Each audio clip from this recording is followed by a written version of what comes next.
ಕನ್ನಡ ಜನತೆಗೆ ನಮಸ್ಕಾರ. ಅದೊಂದು ನೈಜ ಘಟನೆ ಇದೆ.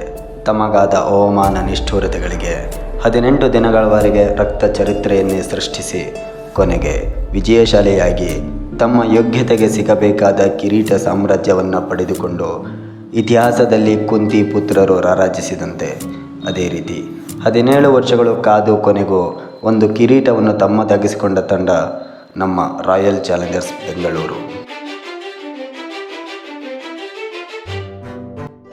ಎಷ್ಟೋ ಸಲ ಪ್ಲೇ ಆಫ್ಗೆ ಬಂದರೂ ಕೊನೆಯಲ್ಲಿ ಎಡವಿ ಟ್ರೋಫಿ ಕೈ ಜಾರಿದ ಘಟನೆಗಳೇ ಹೆಚ್ಚು. ಆದರೆ ದಿನಾಂಕ ಜೂನ್ 3, 2025 ಎಂದು ಅಭಿಮಾನಿಗಳು ಮರೆಯದಂತಹ ದಿನವಾಗಿತ್ತು. ಅಂದು ಕಾದ ಅಭಿಮಾನಿಗಳ ಕಣ್ಣೀರು ಆನಂದ ಬಾಷ್ಪವಾದ ದಿನ. ಮತ್ತು 18 ಸೀಸನ್ಗಳಿಂದ RCBಗೋಸ್ಕರನೇ ಆಡುತ್ತಾ ಕ್ರಿಕೆಟ್ ಜಗತ್ತಿನ ದಂತಕಥೆಯಾದ ಕಿಂಗ್ ವಿರಾಟ್ ಕೊಹ್ಲಿ ಮತ್ತು AB de Villiers, Chris Gayle IPL ಟ್ರೋಫಿಯನ್ನು ಎತ್ತಿಡಿದಂತಹ ದಿನ.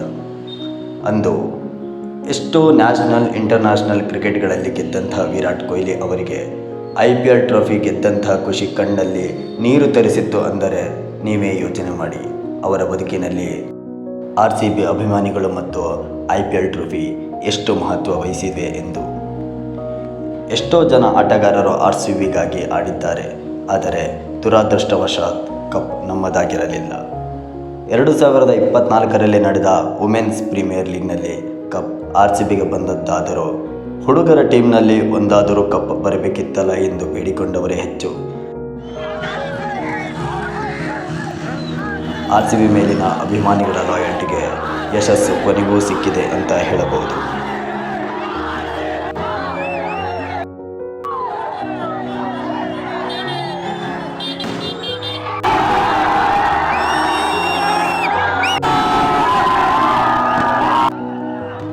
ಕನಸು ನನಸಾದ ದಿನ ಅವತ್ತು. ಕೇವಲ ಕರ್ನಾಟಕ ಮಾತ್ರವಲ್ಲ, ಇಡೀ ಜಗತ್ತೇ ಕೊಂಡಾಡಿ ಅಭಿನಂದಿಸಿದ ದಿನವದು.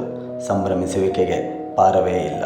ಇನ್ನು 2025ರ ತಂಡದಲ್ಲಿ ಯಾರ್ಯಾರಿದ್ದರು ಅಂತ ಹೇಳಿದರೆ king Virat Kohli, captain Rajat Patidar, Philip Salt, Jitesh Sharma, Swastik Chikara, Tim Seifert ಹಾಗೂ ನಮ್ಮ ಕರ್ನಾಟಕದ ಮಯಾಂಕ್ ಅಗರ್ವಾಲ್ ಮತ್ತು Devdutt Padikkal, Liam Livingstone, Krunal Pandya, Swapnil Singh, Tim David, Romario Shepherd, Manoj Bhandage, Blessing Muzarabani, Josh Hazlewood, Rasikh Dar, Suyash Sharma, Bhuvneshwar Kumar, Nuwan Thushara, Lungi Ngidi, Yash Dayal, Mohit ರಾತೆ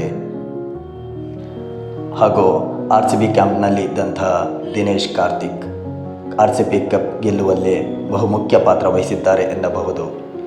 ಈ ಸಲ ಕಪ್ ನಮ್ಮದೇ ಎನ್ನುವ ವಾಕ್ಯದ ಮೂಲಕ ಆರಂಭಿಸಿ ಕೊನೆಗೂ ಈ ಸಲ ಕಪ್ ನಮ್ಮದು ಆಗಿದೆ ಎನ್ನುವುದಷ್ಟೇ ನಮ್ಮ ಖುಷಿ.